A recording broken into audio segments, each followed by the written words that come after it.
A power-tripping HOA president tried to have my daughter banned from our street, right up until she learned who I was. It was just another Tuesday morning in our quiet community, Willow Ridge. From my kitchen window, I watched my little girl, Mia, head out to the bus stop with her favorite school bag, a vibrant purple backpack covered in cartoon dragons.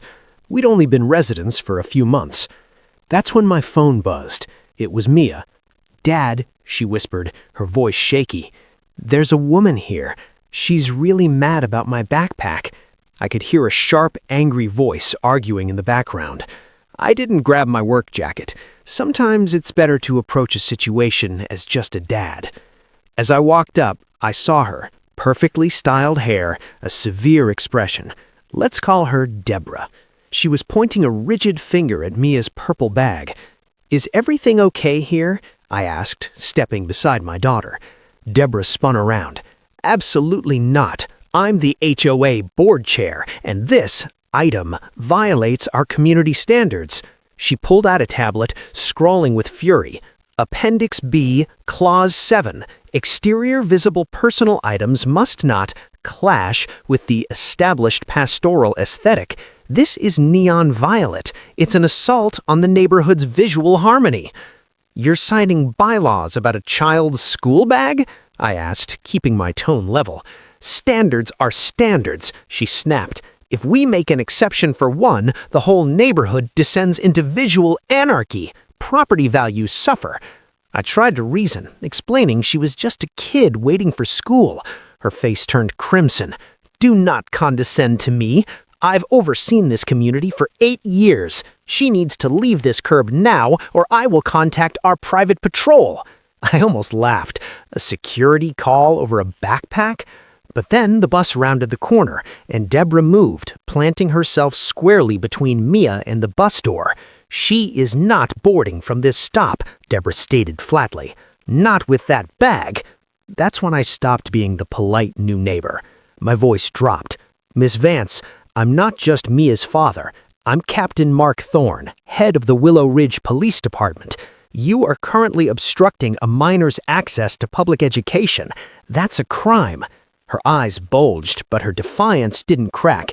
"Your badge doesn't trump HOA governance." She actually reached out and gripped my forearm as I guided Mia forward.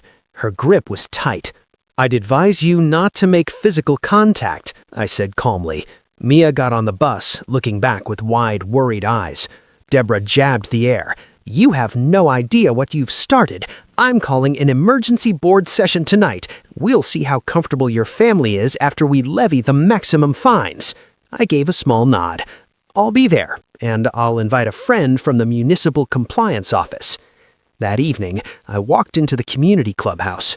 This time, I wore my uniform. Deborah was mid-rant when she saw the insignia on my shoulder and froze. "Good evening," I said. "I hear we're discussing backpack protocols?" She launched into a prepared presentation. She had a blown-up photo of Mia's dragon backpack on the screen.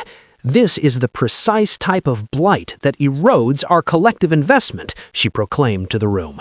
When she finished, I didn't argue about colors. I opened a folder.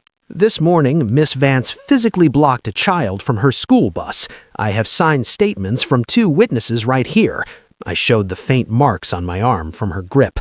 "Under state code, this is battery. Moreover, impeding school transit violates the Education Act." She leapt up. "Preposterous! I was upholding our covenants." "No private covenant overrides criminal law, and I've read our bylaws. There is 0 mention of children's personal effects." Then I introduced Mr. Jenkins, the city compliance officer I'd brought. Deborah went pale.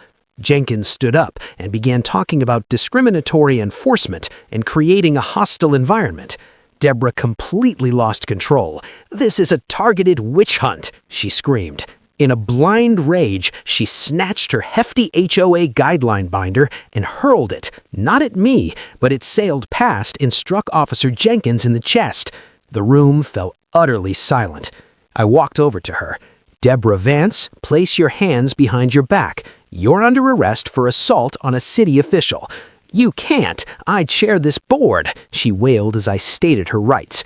The other board members didn't wait. They called an immediate vote. It was unanimous. Deborah Vance was removed from her position effective immediately. The coda? Local media got wind. The story of an HOA chair arrested for confronting a police captain's child was irresistible. News cameras met her outside the precinct. "No comment," she screamed, hiding behind a file folder. But the footage aired everywhere. Her era of micromanagement was finished. She wasn't remembered for defending a pastoral aesthetic. She was remembered for her spectacular public meltdown. Now Mia walks to the bus each morning, her purple dragon bag swinging happily. Neighbors smile and wave. The lawns are still manicured. Home values are steady. And for the first time in years, this neighborhood finally feels like a community. If you enjoyed this tale of comeuppance, do us a favor and like this video. It helps the channel Trending Tales Pulse bring you more incredible stories.